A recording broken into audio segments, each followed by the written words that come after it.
Assalamualaikum sahabat, bagaimana kabarnya? Semoga sehat selalu. Pada kesempatan kali ini saya akan sedikit berbicara tentang dapodik ya, dan permasalahan-permasalahan dapodik ya, baik itu jenjang PAUD, SD, SMP, SMA, SMK gitu ya. Tanpa menunggu lama-lama, mari kita buka video ini dengan bahasa seperti biasa. Cekidot!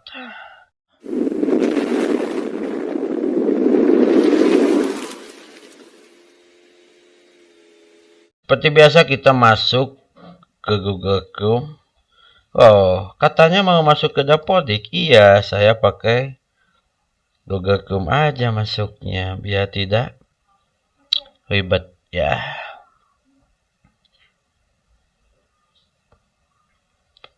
Di saya cuaca lagi dingin-dinginnya. Kemudian saya tidak kuat kalau tidak pakai bab. Mongsok hidung saya ya. Nah, apa yang menjadi masalah Anda semua? Pertama-tama, jika Anda tidak ada perubahan atau dikejar deadline urusan sarana, itu sarana kita klik yang ini ya. Tapi ingat harus diupdate ini. Kita klik ini di sini, kemudian salin periodik supaya tidak lama ya. Tapi kalau ada perubahan, diharapkan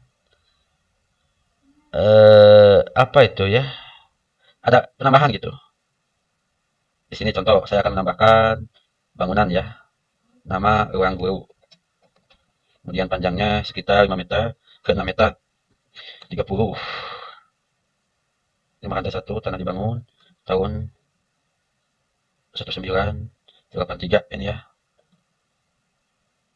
Ini sudah lama sekali ya. Dari tahun dulu itu.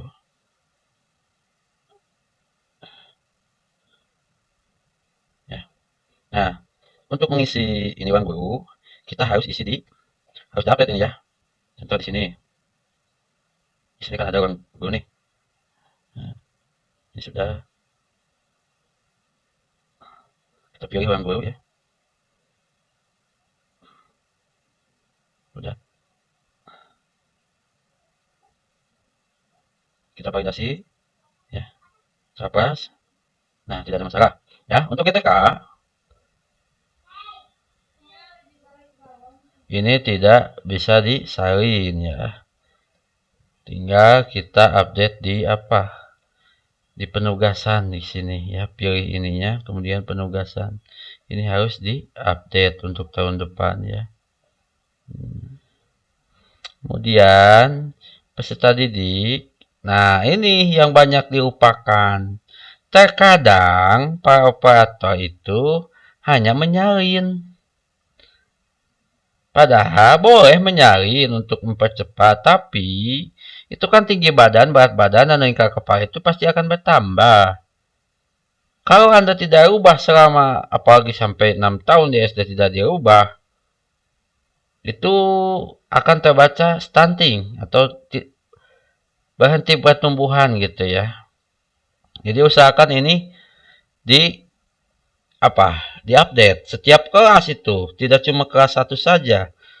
Jadi baik itu di SMP, SMA dan SMK juga harus diupdate. Jangan sampai dibiarkan. Ini masalah-masalah yang sudah terbiasa ini ditemukan di dapodik ya. Kemudian nah, perbedaannya SMP, SD dan PAUD, kemudian SMK, SMA. Kalau di SD, ya saya contohkan di SD ini pembelajaran ya. Nah, ini harus ditambahkan dengan proyek penguatan profil Pancasila. Kemudian diklik, kemudian pilih tema 5-nya, P5-nya. Karena di sini 2 jam, jadi pilihnya 2. Mau yang mana yang akan diimplementasikan, mohon maaf. Pilih gitu ya. Waktunya asal jangan sampai ganda gitu ya. Diatur-atur. Jadi pilihnya di sini kurikulum merdeka ini. Lalu bagaimana kalau tahun kemarin sekolah saya belum kurikulum merdeka? Nah, bisa langsung kelas 1 dan 2 atau kelas 1 saja. Kalau saya dari tahun kemarin juga sudah kurikulum merdeka. Entah, saya gak tahu kalau P5 di SMA dan SMK. Tapi yang jelas isi P5 ini ya. Nah, ini gaya hidup berkelanjutan, kearifan lokal, Bhinneka Tunggal Ika dan sebagainya. Apa itu P5? Penguatan profil pelajar Pancasila untuk anak supaya anak lebih bisa membentuk karakter Pancasilais gitu ya. Bisa diamalkan gitu tujuannya Pancasila itu. Itu kata Panana Suryana ya, bukan kata saya. Saya hanya menyampaikan, saya tidak tahu apa-apa. Soalnya saya kan bukan guru penggerak, bukan pengajar praktik. Saya guru pendiam, terus diam sehingga gendut gitu.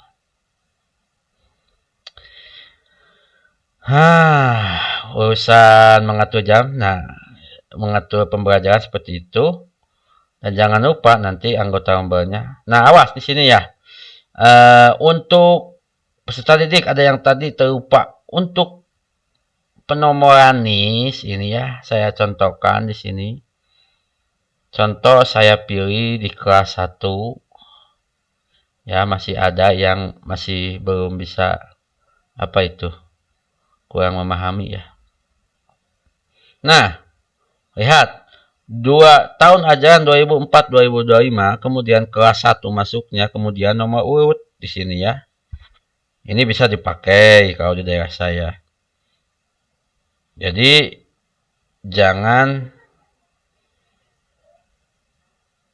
disamakan. Bagaimana kalau kelas pindahan, misalkan ada anak yang pindah di kelas 3. Nah, dari tahun ajaran pilih kelas, kemudian nomor urut. Contoh, ada yang datang ke sekolah saya, ke kelas 3. Saya kasih apa? Kasih penomoran. Nah, di sini ada kemarin kelas 2 yang datang ke sekolah saya. Namanya siapa ya kalau gak salah. Ini saya berikan karena instruksi dari OPK saya bahwa harus menjelaskan sampai ke nomanis, membuat nomanis ya. Tadi kemarin ada yang siapa murid baru itu ya, lupa lagi saya. Lupa lagi siapa ya. Lupa saya.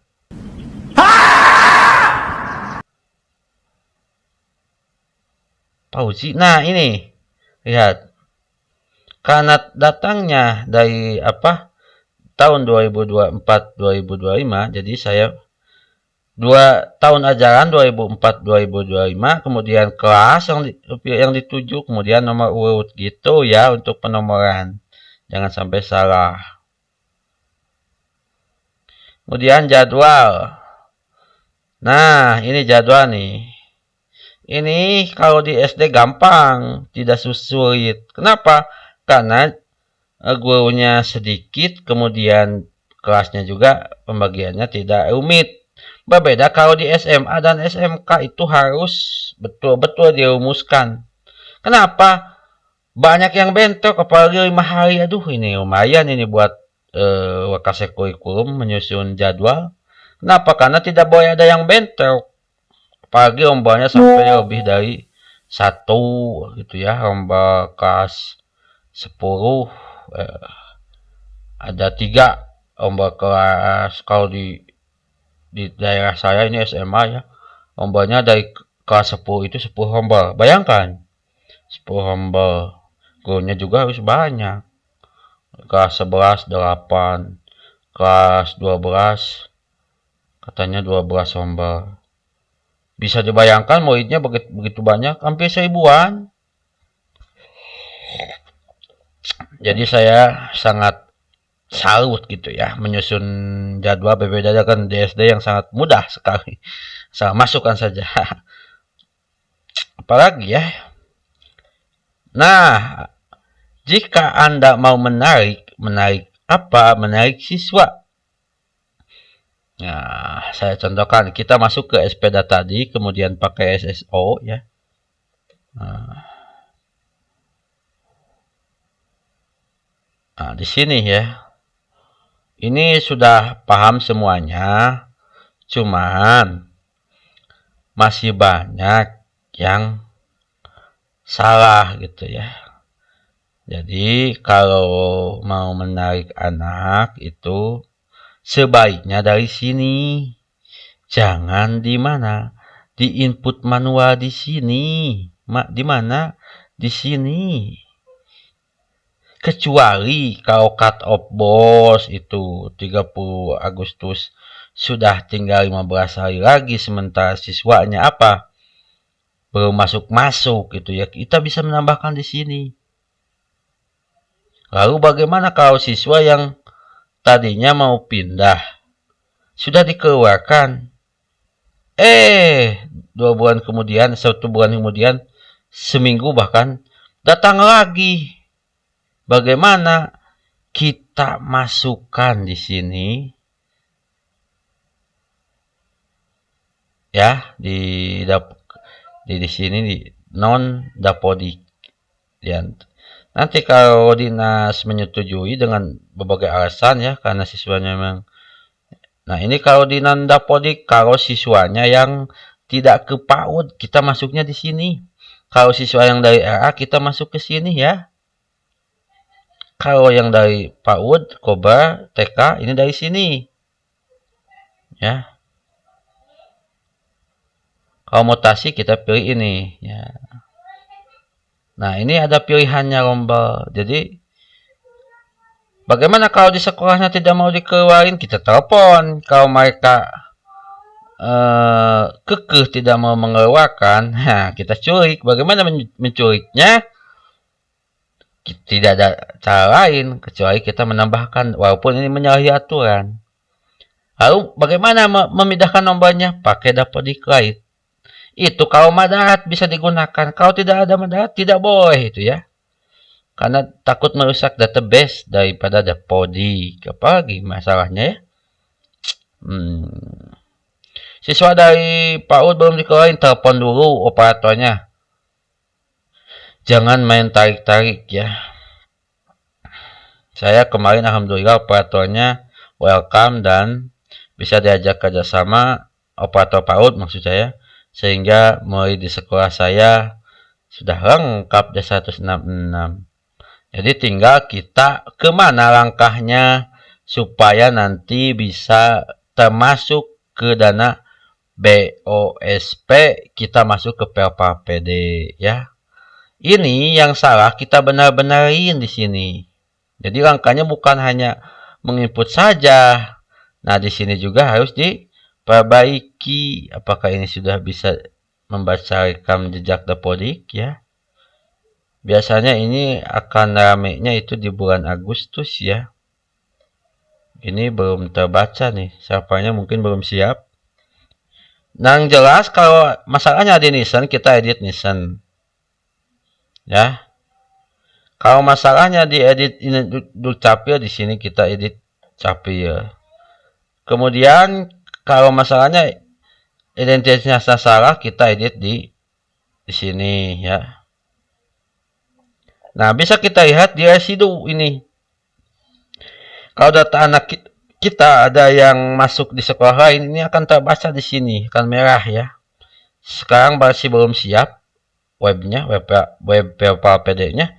Yang jelas nanti kita ketika sudah sinkron ini semua, nanti kita harus cek di sini supaya masuk ke dana BOSP.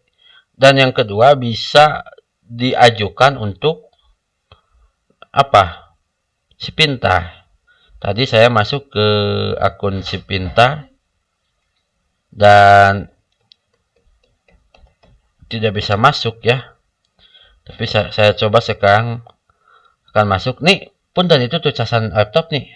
Pangcolokkeun da baga ame langsing. Ya ke ngaikam. Dekeun bae atuh.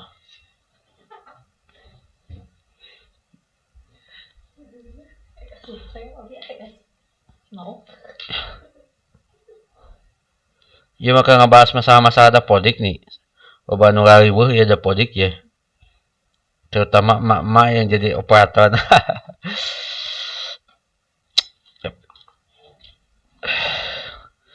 Kenapa saya bisa menyimpulkan bahwa emak-emak atau ibu-ibu itu riweuh?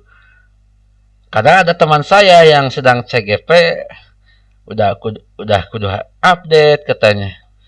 Udah.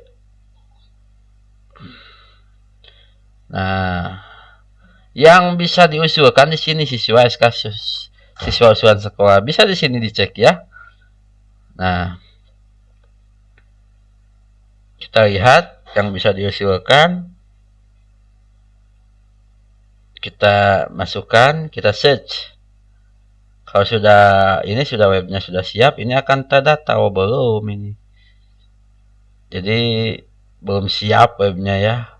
Masih dalam tahap pembaruan gitu. Nah, ini masih tanggal 31 Januari ini direkamnya juga.